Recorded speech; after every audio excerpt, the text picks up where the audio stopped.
My next speaker for this evening is Jinny. Jinny.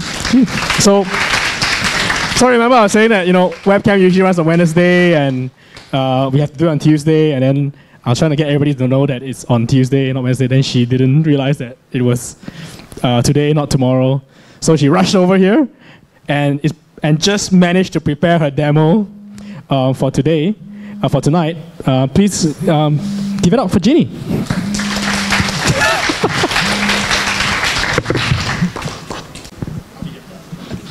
Hi. So first, apologies for what Wuhan said. I honestly did not know that it was today, because I've always been working on the impression that it was tomorrow. So I was actually planning to spend the whole night tonight preparing for the talk tomorrow. And then I got home and I got this notification saying that, oh, it's today. I was like, what? And so I sent Wuhan a message saying I'll be late, and I rushed here.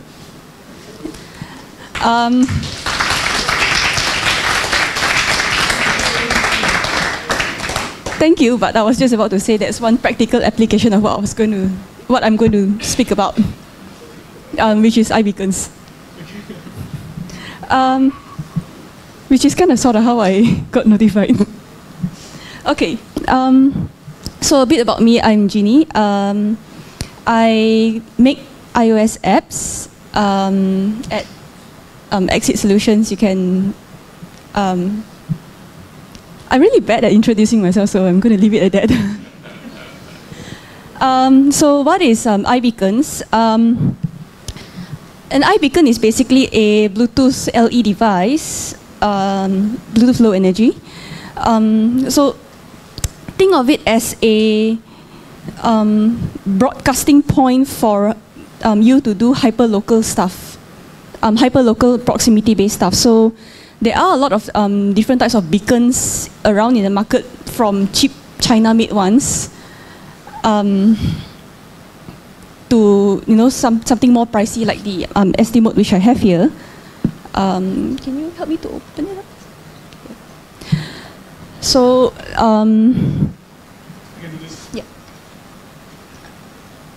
so this is an SD mode, right? So you can just basically stick it somewhere, and you will just broadcast.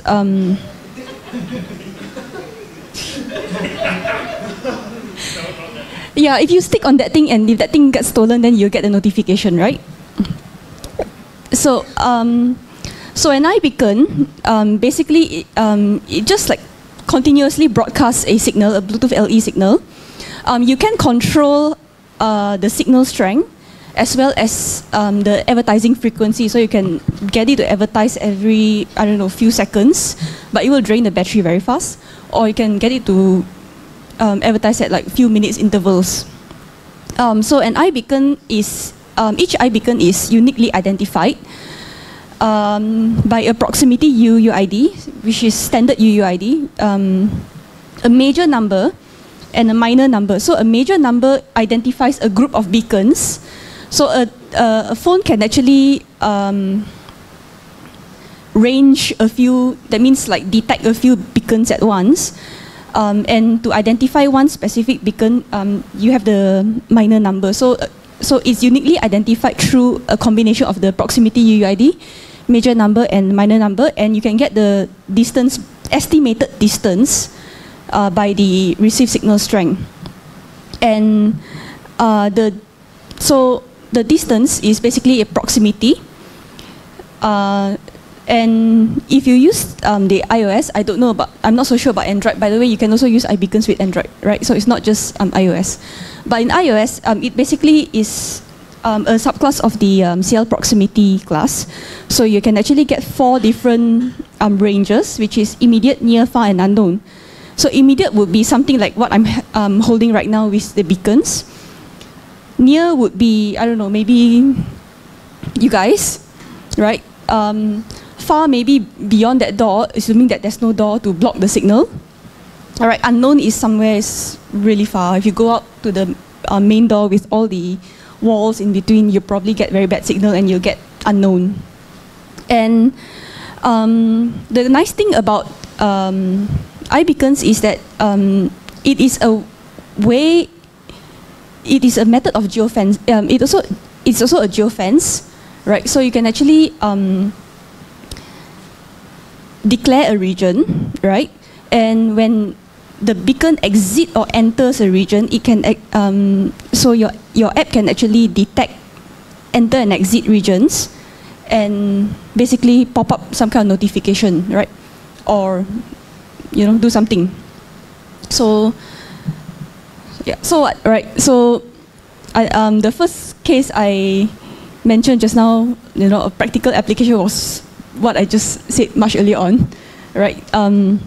So one of the things that I'm doing right now is how to use iBeacons around the house, right?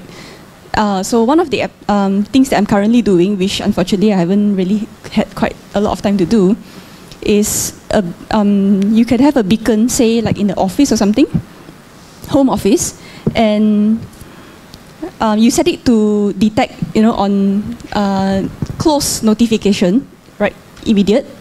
And when you go near the beacon, right, you enter within range of the beacon, the phone enters the geofence, and you get the pop-up notification saying that, oh, here are the things that you have to do today, right? So I think some of you who were sitting over there saw me walking in and out of the while trying to prepare. So this was, yeah. Or you could put it at like a door, My fiancé suggested that we put in this thing where when he comes home, he gets a notification saying what's for dinner, right? And I counted back with him because he likes to do this thing where he just disappears from me when we're outside. I'm just going to like stick it on him. When he exits my region, I get a notification, right? So, or you could stick it on your kid, just in case you're afraid, like, they get lost in the mall or something. Sorry? Yeah, I know, it's so cruel, right? Okay, my apologies to those who are actually using the leash. So there's actually a lot of ways that you can actually use the iBeacons, even for yourself, at your house. Let's not even go to retail applications. If you just stretch your imagination a little bit. And obviously, for retail, right? If let's say you're a retail organization and you have an app, right? Your users can download the app, and when they enter your store, they can actually get like hyperlocal notifications. You could get like when they enter the store, you pop up and saying that hey, these products are new in the outlet. And then when they exit the region of your store, you could say, hey, we have this discount, please come back. Or maybe Mind Valley can have one and stick it at the door, and when people exit the region, and say, hey, remember, here's our next event, free idea, right? So that is basically some of the fun things that you can do with iBeacon. So how does it work?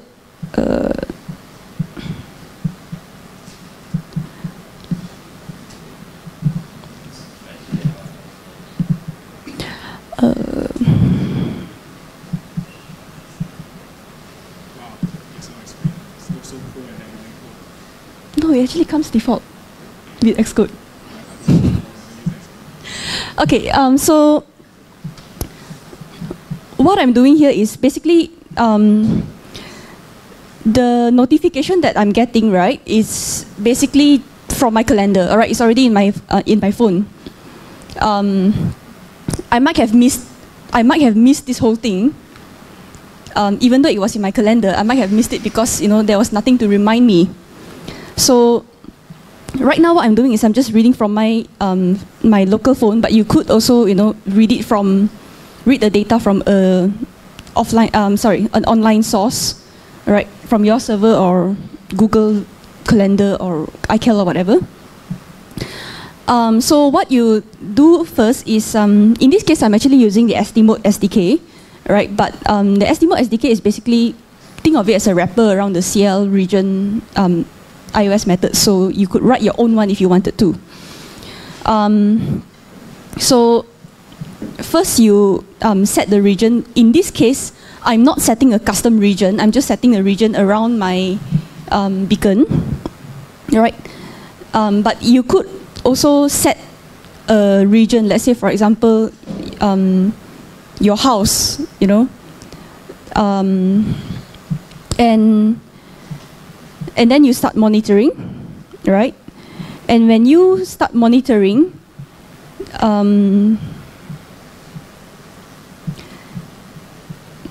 these two methods kicked in, right? And when you enter the region, right? So if the beacon was far away and the beacon comes, and sorry, if the device was far away and now it comes into the region of the beacon, then I start ranging for that beacon, which I already declared up here, that I want to range for this particular beacon only. And when I start ranging and I get a range results here, right, when it detects that beacon, this method gets called, and I can actually check for if the proximity is immediate, right? So if the proximity is near or far, I don't want to know, you know, I don't want to get notified. So I only want to get notified when I'm near the beacon, and then I call this method show event for today, which basically pops up a local notification on my phone, right? And when I exit region, what I do is I actually stop ranging, right? Because if I exit the region, I'm not going to be able to detect the beacon anyway. No point, my phone still continuously trying to, you know, detect the beacon and, you know, save your power lah, you know, save battery. And that's pretty much it. I mean, it's as simple as that. You know, so these are the methods to do it is actually really simple. You know, exit, enter region. How close? That means the proximity of where you want to get the notification. So, say for example, if the today's dinner message, I think near proximity would be appropriate for that, because, you know, most of the time you don't actually, like, you know, purposely go very near a particular beacon. You just want to be able to pass through the door and pop, you know, the notification comes up, right? So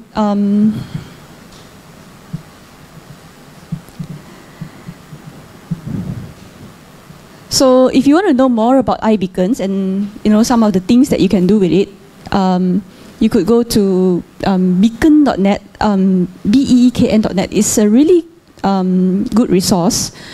They're actually a website dedicated to just iBeacons and all types of beacons, not just SD modes. And SD mode, which is the one that I got here, is, you can go to sdmode.com. They've got a really great API and SDK and documentation. There are many other beacons that you can get, although the easiest one to purchase so far that I found is actually the SD modes. I have no way of getting the China ones. I don't know anyone who can sell me a China one, but I know people who have tried the cheaper SD modes, the cheaper beacons, and they have gotten back to me with mixed results. So, you know, some are reliable, half of them are reliable, half of them don't work. So your mileage may vary depending on what beacon you're using, but, you know, think about it. If you would like to have hyperlocal notifications or actions, you know, iBeacon is something that you can consider. And it's not just getting notifications, you can do actions as well. You know, say for example, you walk into the house, you get a notification, and then maybe you can at the same time, you know, trigger something to happen. Say, you know, if you got the, what's that called? The Wemo thing? You can maybe, you know, turn on the lights or whatever. All right, so there's a lot of things that you can actually do. So with that, that's the end of my short presentation. Thank you. Thank you, Jinny. Thank you, Jinny. No live demo? We're not gonna live demo. Oh, you don't need live demo? I can't remember which. Oh, there it is. Oh, it just showed up. Okay. Yeah. All right, no worries then. next time we'll get you and Kelvin to work together because he's got like this Wi-Fi connected lights. Then we can get a beacon. Then when you walk in, the lights go on. When you leave, I could yeah. walk out and. Okay, put your hands together for Jinny.